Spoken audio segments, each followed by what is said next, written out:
Yes. Woo, woo, woo, woo. We are live right here on Tuesday night at 7 p.m. CST for Beyond the Page. I am your guide, the Reverend Doctor. You can call me Denise. So excited to be back. I really thought that I was like, no, I need to be doing something else. And I just stopped. But now I'm like, I miss this. I'm so glad to be back. I want to just take a moment to remind you that all of the conversations that I have in whatever space that I'm in are being held up, being supported by the spirit of Sawubona, that spirit of oneness that binds us together by our humanity. That is what draws us into this space where we wrestle with our faith. And we're wrestling with our faith as it relates to what we read in the Bible. So the Bible on its face says any number of things. But then when we finish reading it, what do we do with it? And how do we do with it? And how do we know what to do and how to do with it? And so that's where we find ourselves wrestling. And so I'm laughing because I'm thinking about the scripture for tonight. But when we think about the Bible in Second Corinthians chapter 3 verse 6, it talks about the spirit is what gives life to the words that we find on the page. The words themselves are actually binding. The words themselves are actually oppressive. The words themselves are actually suspect, could be. Right, in some ways. And oh, don't get me wrong, the words on the page are also joyful, and they're also encouraging, and they're also comforting, and they're also soothing, like all of those things too. Yes, but we still have to give the spirit space to breathe within the emotions that we feel around what it is that we are reading. And so instead of just reading the words on their face in the Bible, let's also allow the spirit to breathe through them so that we can see beyond what's just on the page. And so that's what brings us here tonight for this conversation.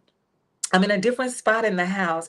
And so this might not work. I don't know. I'm just trying it out. I'm just trying to figure out where I'm going to be. But I wish y'all could see this sun that is about to set. It's still pretty high, but it's just over the roof of my neighbor's house that I just found out is an Airbnb. It's for traveling nurses. So he'll be my neighbor until August 1st. But it's just over. I mean, just so it's like if my head is the roof. Oh, it's kind of like that. Yeah, it's kind of like that. That's exactly what it is. It's like that. Except it doesn't have that beam going through it. So it's nothing but pure lights. It's just nothing but pure. I wish I could show it to you. It looks so good. I am just in love with the universe, in love with nature, in love with creation, and getting more and more so every single day. So I want to take a moment tonight to talk to us from the book of Judges, chapter 19. It is a really weird story, and that's one of the reasons that I chose it, especially for Beyond the Page. Yeah, wait, I don't know if I can be. Hold on, maybe that's the sun. Is that better? And that might be better because I don't know if I can do that. But it's a very weird story, and it has there's so much nuance in it that there's no way that we're going to be able to cover it all tonight. Like, it's just not possible for us to be able to do that. But what we can do is get as far as we can, and go in whatever direction we want to go in. Like, that's fine. Go get in on the flow and just go with the flow. But I really feel like in this day and age where we are right now, we've got to begin to take a closer look at the word. We've got to begin to be more careful with how we parse it out. We've got to be way more careful with how we cherry pick. We've got to be really honest with ourselves about the fact that we do not know who God is. It's not possible to know a God that cannot be a spirit now that cannot be contained in any way, shape, form, or manner. Cannot. Does not have a body. Does not have hands and eyes, and he does not sit high and look low. It doesn't do that. And so this spirit that we say is omnipresent, everywhere at the same time. We say this spirit is omnipotent, all powerful. We say this spirit is omniscient, all knowing. So this spirit that you cannot see nor touch, that has all power, all knowledge, and is everywhere at once, how can you possibly feel that you know God? That you know what God will do, won't do, who God will bless, who God won't bless, who God will call to preach, who God won't call to preach. How can you possibly know? Because in this case, even if you were would you be narcissistic enough to believe, even if you were conceited enough to believe, I don't know the best word, but even if you had the unmitigated gall to think that you know God, this is one of those situations where we could say, but you don't know what you don't know. Most of us don't know what we don't know. How are we gonna know what we don't know? Now, there are some things that we know we don't know in terms of, now, oh, got it. Two different ways of interpreting what you don't know. One of them would be, like I was about to say, I know what I don't know. I don't know how to garden. So that means that I have a lack. I'm aware of it. I'm aware of the concept. I'm aware of the idea. I'm aware of the issue. I'm aware of those things. And I am aware that I do not share the skill set with others that can actually garden. That's one way of interpreting it, but that's not what I'm talking about. What I'm talking about is, as we are going along and hopefully growing as we age, we there are some situations, some experiences, some stories that we've never heard before, we've never encountered before, we've never had any reason to have it unfold before our eyes for whatever reason. We haven't had any reason. And so once we are in once we are introduced to it, it's like, oh my goodness, I had no idea. Like, I didn't even know that. Right? Because you don't know what you don't know until you know. So how can you possibly think that you know that you know that you know that you know everything about this spirit that is all knowing, all powerful, and ever present with all present all the time, everywhere at the same time? You can't possibly even know what you don't know. And so you have to continue to rock on with God. Continue to walk by faith and not by sight. Continue to just be on the journey. And then as you continue to grow and glow on this journey, then the more you'll learn more, you'll know more, you'll experience more with God. Yeah, and that's the only goal we should have, to grow and glow more and more every day with God. Not try to figure out who God is so I can tell you what God won't do for you or what God will do for you. But even then, they be lying. All them prosperity churches telling folks money coming. That is not always the case. And in fact, it's the case for the preacher. But don't let me get caught up in that. And so when I'm thinking about this particular story in the book of Judges, and I'm talking about how we got to be more careful how we interpret scripture, we got to be more careful how interpret it for ourselves first. And that's really what Beyond the Page is about. I just thought about that. It's not about like proselytizing. It's not about us trying to go out and be Jesus's cheerleader. We trying to interpret the word so we can go be Jesus' cheerleader and try to get people to come on over to the team. No, and it is not for us to sit back at church and be like, "Oh, girl, Denise should have been at church today because she should have heard this sermon." So you judging somebody else's life, talking about what they need to hear. But for us to interpret the word for ourselves in a way that satisfies our souls. There are scriptures even now, like this particular one I'm about to read. There are sermons, there are interpretations that you receive that unsettle your soul. Your soul, it don't even feel right in your soul, but you keep pushing yourself to believe it. You're forcing yourself to receive it. You're trying with your body to honor it because you feel like you got to, because that's what it says on the page. But beyond the page, if your soul does not say yes to it, then it's something that you should not accept. Just no, I do not receive that. I don't. I don't. Kind of like when people tell me, God told me, God ain't told you to tell me nothing, boo. I don't receive that. I don't receive none of that. God ain't told. God know my phone number, my address, my email, my post office box. God, no, God got a direct line. And let me just say to that, there are some spaces where if you're sensitive to the energy, someone will say something to you, kind of like drop a seed, and your soul will just leap after you hear. Your soul says, now I do believe that those are messages from God, right? But they usually don't start with God told me to tell you either. So, and so we've got to be more careful with how we allow this word to live in us, what we allow this word to do in us, what we allow this word to shape, and how the word is shaped within us, and then how we use it in our own lives, and how we use it as it relates to other folks. Because point blank, period, everything, most people of faith, everything that you do is born out of that faith. The way you vote is born out of that faith. The way you love is born out of that faith. The way that you parent is born out of that faith. And so faith shows up in every aspect of our lives, whether we understand that or intend that or not. And so we got to be more careful how we formulate this word within us. So because it is going to guide everything, every step, every decision that we make. Every step you take. Da, da, da, da, da, da, da. I'll be watching you.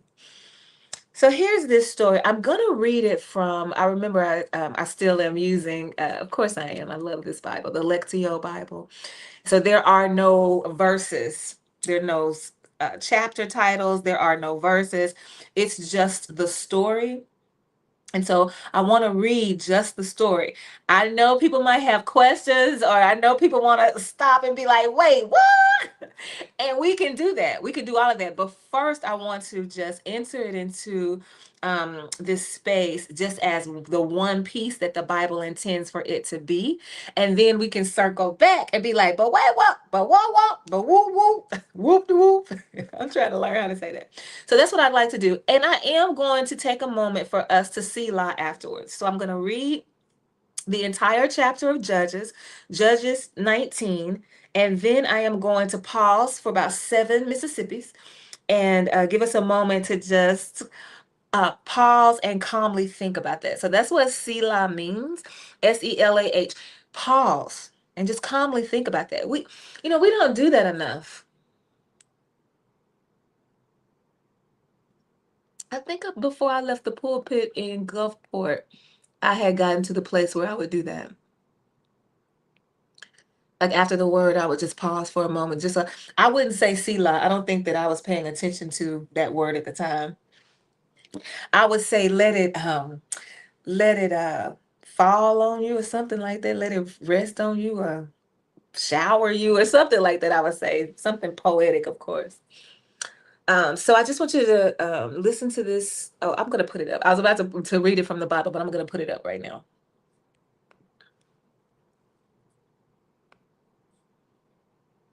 And we've got 6 pages to read. 6 pages.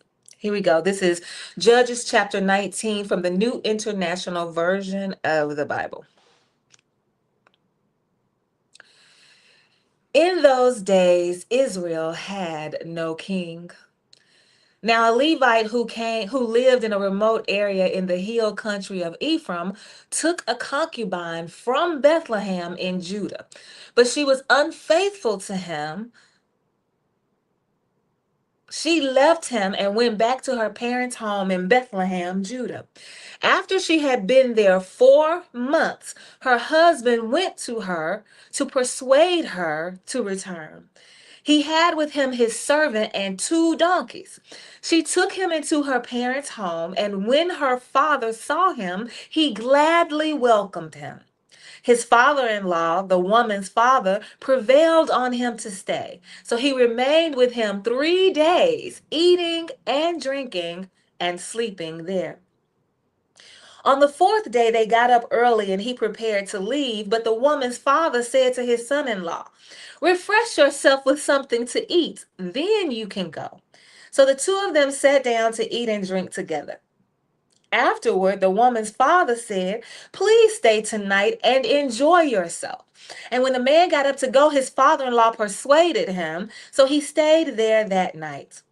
On the morning of the fifth day, when he rose to go, the woman's father said, "Refresh yourself, wait till afternoon." So the two of them ate together.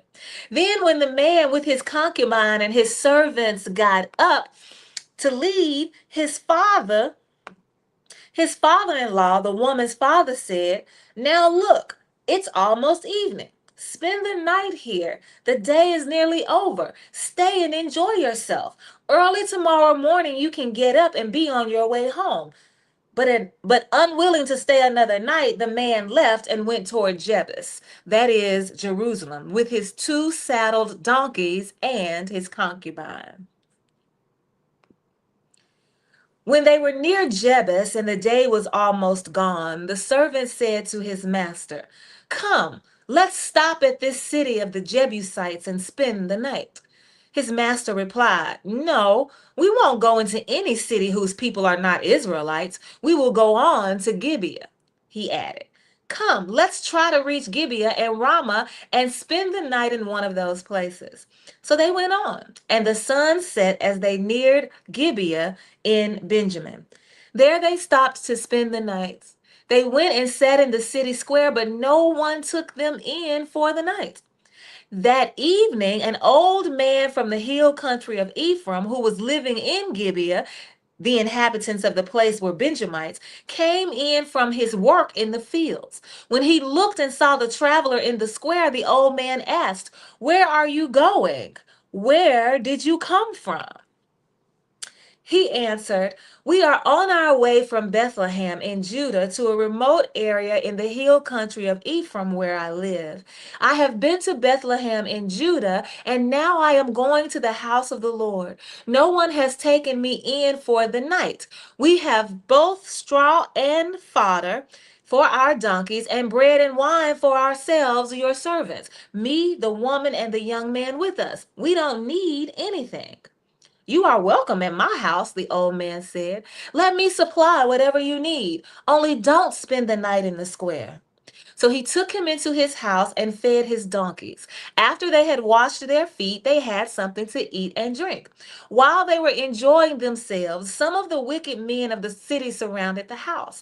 Pounding on the door, they shouted to the old man who owned the house, "Bring out the man who came to your house so we can have sex with him." The owner of the house went outside and said to them, "No, my friends, don't be so vile. Since this man is my guest, don't do this outrageous thing. Look, here is my virgin daughter and his concubine. I will bring them out to you now, and you can use them and do to them whatever you wish. But as for this man, don't do such an outrageous thing."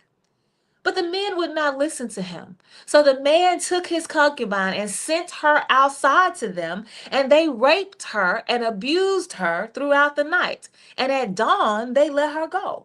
At daybreak, the woman went back to the house where her master was staying, fell down at the door, and lay there until daylight.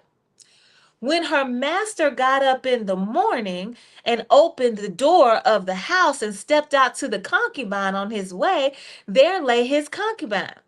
Wait, he stepped out to continue on his way. There lay his concubine, fallen in the doorway of the house with her hands on the threshold. He said to her, "Get up, let's go." But there was no answer. Then the man put her on his donkey and set out for home. When he reached home, he took a knife and cut up his concubine limb by limb into 12 parts and sent them into all the areas of Israel. Everyone who saw it was saying to one another, "Such a thing has never been seen or done, not since the day the Israelites came up out of Egypt. Just imagine. We must do something. So speak up."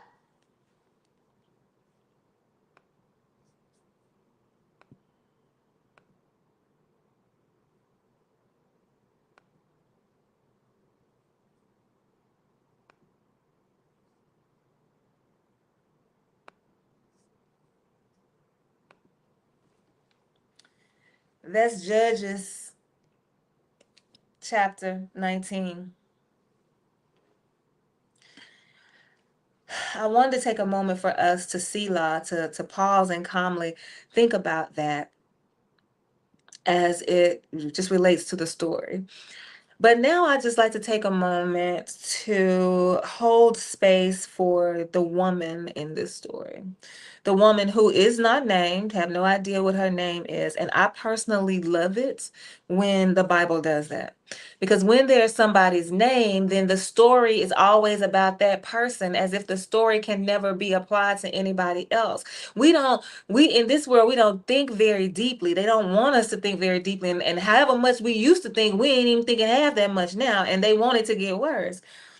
And so I want this, because this woman is unnamed, that means that anybody's name can be put here in this blank. Where if we were writing, we would have to leave it blank where her name would go. That means I can put Denise in there. You can put Cheryl in there. You can put Gladys in there. You can put Riri in there. So just want to pause for this unnamed woman who was gang raped. Somebody gave permission for her to be gang raped, and then was raped to death because she died on that threshold. And then her husband has no respect for her at all, the way he's talking to her. Like, even if he didn't realize that she was dead, she lying on the threshold. Like, don't you want to be like, let me, wait, oh my goodness, babe, what is going on? You gonna touch me? Like, are you okay? No. He like, get up, let's go. And then the way that her body was handled after death. I mean, just no regard for this woman in any way. And I'm just talking about those blatantly obvious traumatic things. There are some other ways that we might get to as we go through tonight. But I just want to pause again for about 7 Mississippis, just so that we can hold her and every person whose name can go in that blank where her name should be or could have been. I'm glad it's not, but a part of me is also like, you ain't even care enough to give it no name. So that's that duality in me. Yeah, so let's just pause for a moment for this unnamed woman and for all of the people who have similar stories.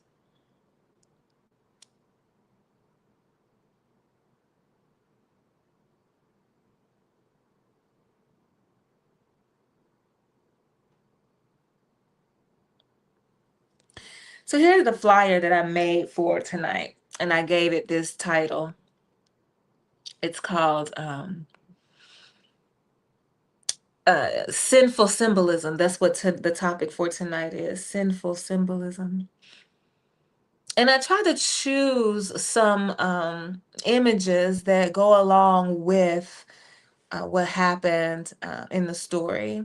So I wanted to choose on the right at the top this woman whose eyes are covered. She's got a blindfold on, or because this is art, she may never have had any eyes at all because the artist is sending a different kind of message to us through that. I'm not sure.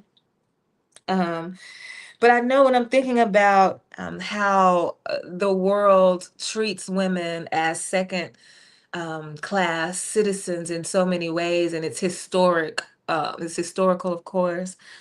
It's that, yeah, it's as if we're supposed to just go around like we don't, like we need somebody to lead us and guide us through this whole life that we are living, like as if we don't have the wherewithal to be able to see our way to where we are going, to be able to figure out which direction to take for our lives, what kind of care to give our bodies, like whether or not we want to be parents in this moment. Like we're just supposed to walk around with somebody else telling us what to do, what to say, how to say it, what you can't say, what you can't wear, what, like that's, so I chose her for that.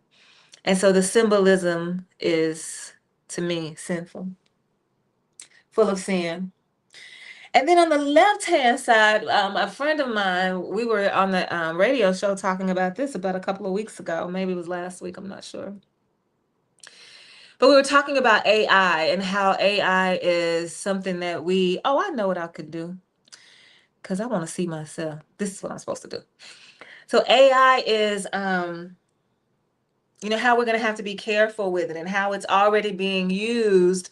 So, I mean, it's so pervasive now in the way that it's being used. And so we're going to have to be careful with it. And so we were talking about how you should be able to figure out in some instances that this is absolutely AI. Like, it shouldn't take you to be like Googling, is this AI, or calling somebody or putting it up in a post. Like, some images, for a fact, this, y'all done made this up. Because here you have on the left side of this flyer, you've got this enslaved man who I cut out everybody else. The master is on the left side, and I don't know who this person is on the right, but that is irrelevant for me right now, even though master does show up in the story, and we can talk about sinful symbolism. We can certainly talk about sinful symbolism as it relates to the master and all of that. But here, this is an enslaved man of African descent, and he's got on, enslaved people wore rags. That's what they wore. They wore rags. But his rag is colored red, white, and blue. During this season of the country celebrating 250 years of independence on 1770 in 1776. Now didn't know enslaved person had no rag with no United States of America flag around their colored around their waist. You know that. And so, going back to this woman about how you've got her blind and she's being led, and she's just supposed to go, and now you've got this AI that's just supposed to lead us as if we were blind. And all of this symbolism that we are, I mean, yeah, all of these symbols here that are delivering these messages, and I'm saying that these messages are sinful, full of sin, have missed the mark all the way around, because that's what the Greek word for sin means, to miss the mark. And then I also wanted to include the number 12 because of that's how many parts she was cut up in, right? That's how many parts she was cut up in. And so here's what we're talking about tonight. We're going to be careful with the images that we even allow to be conjured in our own minds. Because one of the principles in the Bible that I really do employ is the one that says that when you have a thought, and it's a thought that you don't feel like you should have, you don't want to have, whatever, you can arrest it. You can't stop yourself from having the thought. And so you don't have to feel guilty for having thoughts. You don't have to feel like you're not normal for having thoughts. It is okay. You are human. You can have the thought, but there is something you can do with it. And the Bible says you can arrest it. And so you can grab hold to it to make sure that it doesn't A, come out your mouth, or B, enrage you, or come out in your fist, things like that. And so you can arrest it. So I wanted to use, so we're talking about symbols, and we're talking about how to think about them more broadly, and how to make sure that the images that we even allow to linger in our minds, we want to be careful with those, as well as the images that are coming in from all manner of places at this point, in this day of this world of technology that we live in. So that's what we're talking about tonight. And I want to put up I want to put up a couple of these passages so we can go, because I said we're going to circle back. So I went ahead and read I read the entire chapter. And so now we can circle back to different parts of it.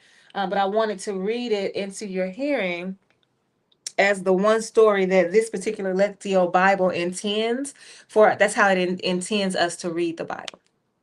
So I wanted to do this. I really wanted to put these side by side. But what I want to show us now, I want to go back to the very beginning. I want to go back to the very beginning of the story where we talk about the woman, and I want us to read just that first paragraph. I want us to read it again in the New International Version, and then I want us to read it in the Easy English Version. It's one of the translations of the Bible that we have. I wanted to show both of the passages together, and I ran into an issue on that. Let me see if I can resolve my issue really quickly. What does that say? Um, mm, I think we can make this work. We might be able to make this work. I'm not sure because I'm not sure if this is going to work, but let's try anyway. Let's try anyway. Okay, so now I'm doing this on my phone and I need to upload it over here. You talking about technology, I've had so much technical difficulty. Okay, so it hasn't synced yet. So I might need to give it a minute or it might not want to sync.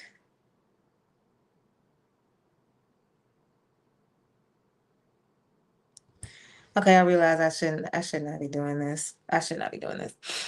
So we're going to read the first paragraph again. We're going to read it in the New International Version, and then we'll read it again in the easy to read version. And I want us to take a look at this.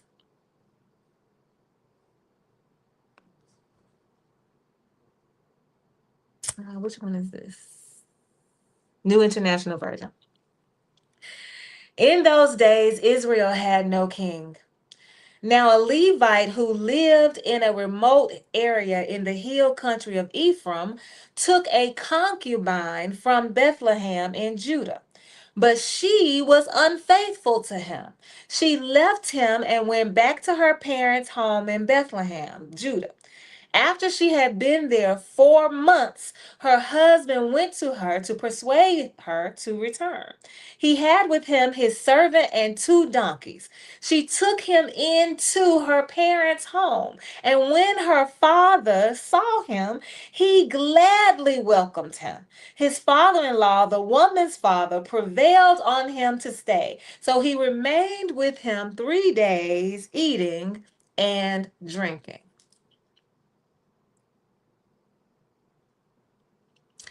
I highlighted this part where it says, but she was unfaithful to him, because I want us to just pause and think for just a moment.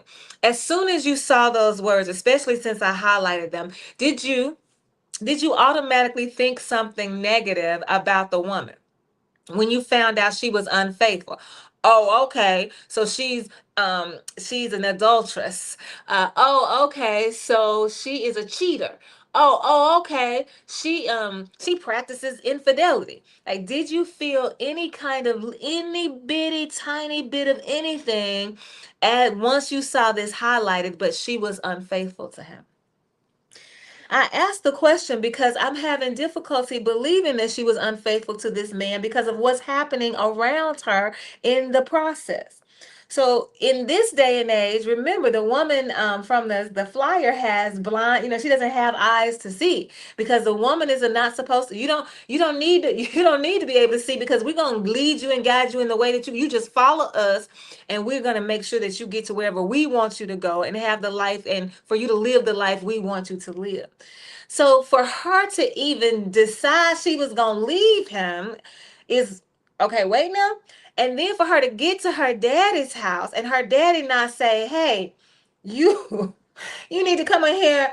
You need to get on back with this man so that you can be his wife and do all the things you want to do. Like, as a matter of fact, she becomes invisible because the men want to spend all of the daddy wants to spend all of his time with the husband. But they never talk about, so there's no chastising her. There's no, like, what it just seems like, oh, Lottie da, come on, let me show you my dad. So it just seems interesting that they would make sure that they let us know that she was unfaithful to him. This is in the New International Version. Now let's look at what it says over in uh, the easy English Bible. I'm hesitating because I'm like, oh, I highlighted. I want to show. I want to talk about two things, and so I highlighted two different things. I should have highlighted the same thing on each one of them though, but I didn't. And so we'll talk about that. But she was unfaithful to him. So let's come over here really quickly. Okay, now same paragraph. At that time, Israel had no king to rule over them. There was a Levite who was living in the hill country of Ephraim, far away from any towns. He took a woman from Bethlehem in Judah to be his slave wife.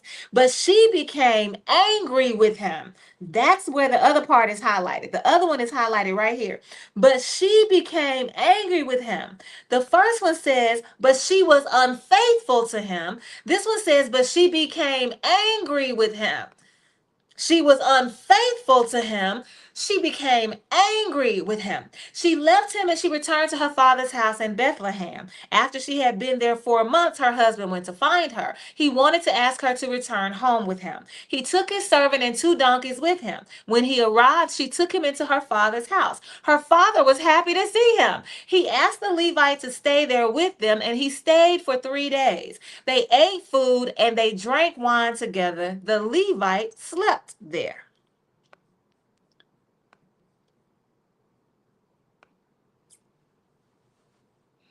Now, which one is it?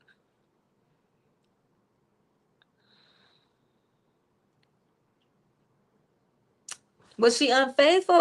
Or was she angry? Right?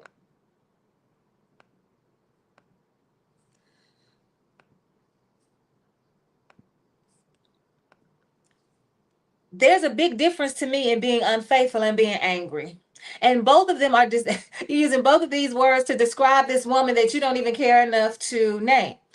And so you're asking the question, like I'm asking the question because it makes a difference to me how you see the woman based on the way they describe her. Because if you say she's angry, okay, now what comes up for you? When she was unfaithful, now you like, look at her, she unfaithful. She has violated her marriage vows and all of these things, and we're looking down our nose at her. But then and I'm let's say I'm talking about women. Yeah, I'm painting a broad brush. So women, like, oh, she unfaithful to her husband. But then when if I say but she got mad at him, now it's like, I know that's right. You better walk up out of that girl because the way he treating you, I wouldn't be up in there either. I would leave. So just those two phrases alone automatically evoke in us a different way of responding to this unnamed woman who is being traumatized in this story. And either one of those, and of course, I'm only this is not an exhaustive list of ways that you can interpret that somebody can respond to the angry versus the unfaithful. Of course, that's not the case. I'm just using these two as an example of how we have to be careful when we are reading the Bible so that we can go beyond the page. Now, I know some people are like, well, I just, that's why I don't read those other translations because they say stuff like that. Well, King James Bible is a translation. So you read the translation and you're like, well, no, I don't want to read. I only want to read the King James Bible. I only want to read his translation. Okay. Sometimes when people tell me that, I learn that they are homophobic. And then I start trying to figure out, wait, you homophobic, but you read the King James version that was translated by a homophobe, a homosexual, a same gender loving person? How does this work? And I'm saying all of this because all of this is undergirding this conversation about how we got to be careful with what we do with these words and with the words that come out of our mouths. Because if we say we are homophobic, you can't be reading the King James Bible. Just like if you homophobic, you should not be wearing Michael Kors. Like it doesn't match. It's cognitive dissonance. It's like you're saying one thing, but your body is doing something else, and you're like both of them are right at the same time. And like you trying to make it right at the same time, and you can't. Same thing with the Constitution. All men are created equal, but black folks, members of the African diaspora, or Africans at the time, are three fifths of a person. Africans, members of the African diaspora, black folks. Yeah, how that work in your head? And so I'm not going to come down anywhere. I'm not going to say that she was unfaithful, and I'm not going to say that she was angry. It makes me know, never mind for the conversation that we're having, because my conversation is about being careful with these words and how you interpret them and how you use them, and listen to the way your body reacts to the words. Because I know somebody out there when I said unfaithful was like, mm. And I know somebody out there when I said she got angry was like, sure did. And even somebody else, when I said she got angry, said, you know what, that's what's wrong with with women. They aggressive. so so listen to those rumblings that come up, because that's gonna help you go. That's gonna help you dive into the word even more, because you're gonna chase that. Like, why did she make me so mad when I saw that she was unfaithful? And here's another thing: same two passages. Now, the highlight is different. I want to focus on a different highlight. So let's go now to the easy English, because this is the highlighted version. I want you to take a look at. It says, he took a woman from Bethlehem in Judah to be his slave wife. He took a woman from Bethlehem in Judah to be his slave wife. Listen to what it says in the New International Version.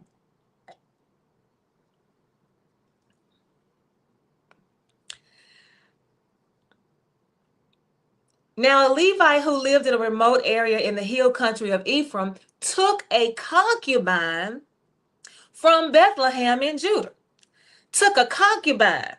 This says that he took a woman to be his slave wife. This one says he took a concubine. That's a big difference. So a concubine, well, let's start this way. So a slave wife, whenever we hear the word slave, which we use way too loosely these days, ooh, you got me working like a Hebrew slave. No, sir, indeed, you ain't working like no Hebrew slave was working. And then you say, and you definitely wasn't working working like the enslaved people in America back in the day. No. I don't care how many jobs you got. I don't care how long you on your job. You ain't working like them. No, you're not doing that. But anyway, when you say slave, what comes up for you? It comes up that you have no power, you have no voice. It comes up that you have no resources. No, like you are at somebody else's mercy for every aspect of your life, and your whole existence is about pleasing this person so that your body can be safe.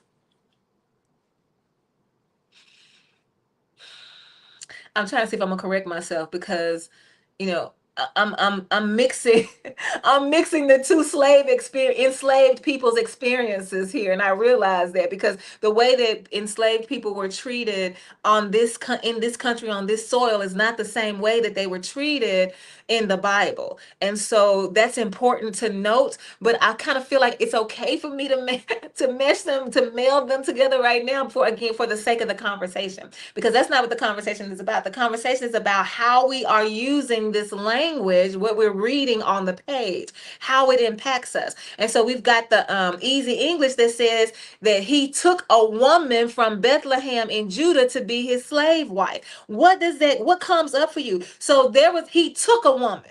So, like, against her will, you done turned into a slave. That sounds like sex trafficking to me. And so, wait, what? And so automatically you're gonna have this kind of, wait a minute, what is happening with this man? Like, what's going on with this woman? Like, what's, like, your body, some of our bodies are gonna alert in that way.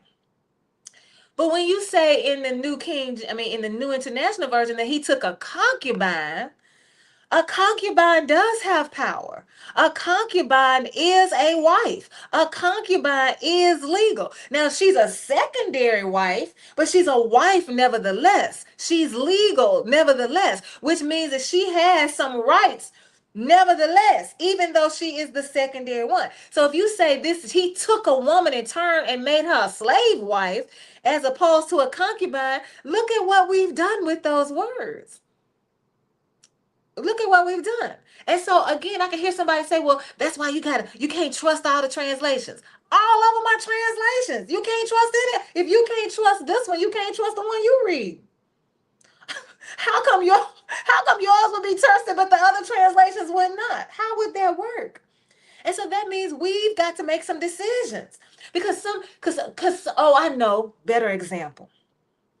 How many of us go to a church where the person who is preaching reads from a translation that we don't have in the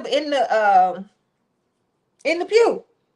I don't know what I don't know if you bring your own Bible at this church at New Beginning, so I'm not sure if they, but I'm sure once upon a time, I know me as a pastor, plenty of times in the we've had Bibles in the pews and they're all the same translation. But somebody will come who's coming from a different church because he's visiting or whatever, and they've got it there. They brought their own Bible, which is different from our translation. So you're going to be interacting with different translations and they're going to have different words, which means they're going to have different meanings. And what does that mean for you? Are you going to say, that you can't apply that to me because I read the New International Version? That's not helpful. I mean, now we know what version you read, but that's not helpful in having a conversation about how we wrestle with our faith in order for us to make sure that we are clear on where we stand and how our faith shows up, so that we can think about how our faith shows up when we interact human to human. And so I wanted to bring up those two passages, in those two phrases, because simply because I wanted us to think about, start thinking about what happens in my body when I read certain things. How does it make me feel? Like, and that means you got to you got to be thinking about. That means this can't be there. That means that this is not what you will read. You don't do this is not part of your everyday, your daily reading routine. Because when your daily reading routine, this is something that you're gonna check off every day. And so you're really just not just because any reading that you do of the Bible is holy and sacred, and absolutely I support that and encourage that. I'm saying though that you approach it differently. That's how I should say it. You approach it differently because it's one of the tasks that you have given assigned to your hand for that day. But I'm talking about when you're reading for, if I can use the word enjoyment. Like you're not reading to try to find an answer from God. You're not reading to try to find a scripture to give to somebody else. You are simply reading because you want to be present with the lover of your soul. And so you're simply reading. And so you're sitting. That's what the lectio divina is all about. It's a spiritual reading. It's a divine reading because you are offering yourself over to the space for the space to give you a flow to get in on. And so once you settle down, you know how you had to. I think I talk about this sometimes when you got to get your hair done and your mama sitting down in the chair and you're gonna get between her legs, and so you got to back up until you get to the chair. So you got to get down on the ground and then scoot back. And so once you scoot back and settle in, that is a very soothing, comfortable place to be. I'm not talking about when you get your hand. I'm not talking about when you get your hand popped. Yeah, because I didn't get my hand. I only got my hand popped if I was getting my hair done in the kitchen. So this is that moment where she's just playing in my hair. She's maybe scratching my hair, scratching my scalp, or whatever. And so this is the time when you settle in to read so that you can hear, so you can be open up to hear. You might not hear anything that day, and that's okay. And so that wanted us to think about what's happening to our bodies. How am I responding to what does this mean to me? What does the difference mean to me? Do I care about the difference? Do I want to entertain one rather than the other one? Do I want to throw one of them away and hold on to the other one? Do I want to keep both of them because I want to deal with the tension between them? Like you can have this whole you can just enjoy yourself and have a whole fun time with the Lord. That's what I'll be doing. Like, listen, just enjoying this time. So that's why I wanted to bring those up so we can think about how the bodies respond to the words. We're going to talk about how we receive the words, if we're willing to receive the words, what we want to do with the words, how we want the words to show up, if we ever use the words, all of that. And then the one other symbolism. I wanted to talk about symbolism. So I think on the right with the woman, we were talking about how she's being led around as a woman. We are not expected to be able to handle our own lives independently. And so we have to be led around. And then I was talking about the enslaved African over here because, oh, okay. The enslaved African because you've got outside forces trying to get you to believe something that you know for a fact is not true, but they want to play on you in this way. So we've got this African and this enslaved African with a red, white, and blue rag around tied around him, and that's just ridiculous. And so then the 12. And so whenever we talk about the number 12 in the Bible, we generally it depends on the testament, right? So New Testament, we're going to talk about the disciples because there were 12 disciples. Were there 12 disciples? No, there were not just 12 disciples. Remember the story about Acts chapter 2 when they waiting on the Holy Spirit to come? Is what, 120 of them up there? So how now we got 12?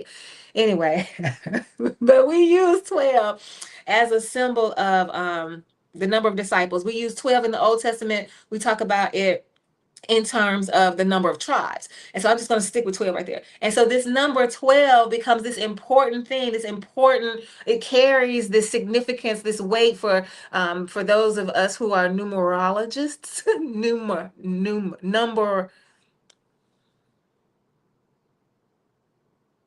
numerologists,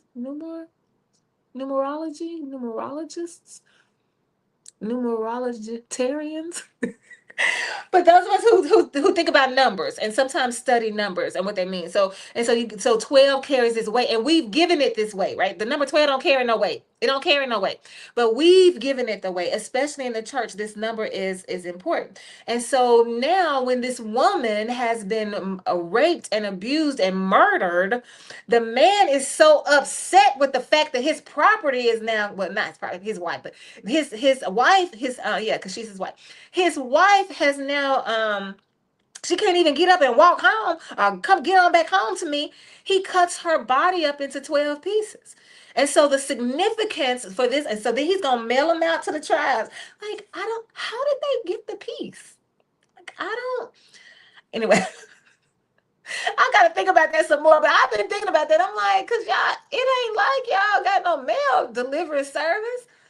And then by the time, like, the body parts, you sent them out to the folk, like, how they, so by the time it got there was this decomposed, awful smell. Like, what is happening? Like, but that's not what I'm talking about. Oh, no. He cuts her up into 12 pieces because that the significance of the number weighs more than her life. Like, I'm not really thinking about her, but I need y'all. I'm gonna do this in 12 parts because I need to let all of y'all know, because y'all know what I mean. I done sent it to all of y'all. You need to. So that's where his anger is focused on, making sure that he makes the people that he's upset with about what happened to his wife, that they understand how mad he is, and that it's now on. He has now called you out. Come on. All right. But I mean, but listen, he's so upset about this. But not once did he say, oh my goodness. Not once did he even say, I can't believe you done killed my wife. That's not, he was like,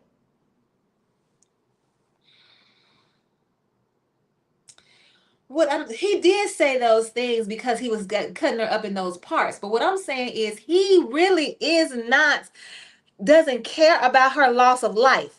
He cares about the impact the loss of her life has on him. We can go back to enslavement. And so when they finally decided to do away with chattel enslavement in this country, they paid the white masters reparations because of the impact of the loss of the slave on their lives. Same thing here. He's like, I don't care nothing about they like, these people didn't care anything about they didn't care about the enslaved person. What they care about is wait. Now that they gone, what else gonna do? Oh, we gonna help, the government gonna help you. We'll take care of you. We'll bail you out. And so he's like, this one, he's not expressing any remorse. He hasn't cried any tears. He hasn't even he didn't even, tear his clothes like they would do when they were sorrowful back in their culture. None of that. But he was like, I'm finna send these 12 body parts so you'll know. Okay. So now, okay, we finna fight now, because what I'm gonna do without these body parts, without this one.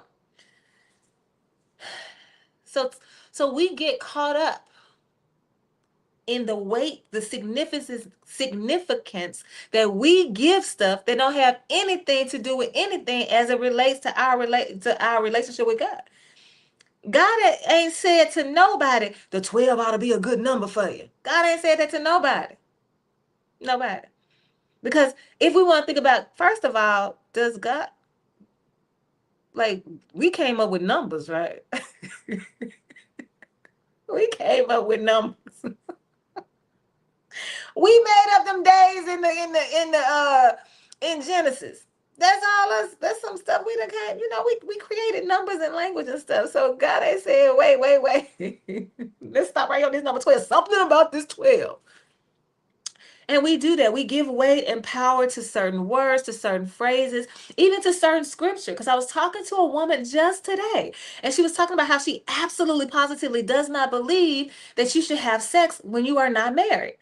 And she was standing 10 toes down on that. I'm like, okay, if that's how you feel, like that ain't how I feel. Because let's think about how old these children, like, so we had this whole conversation.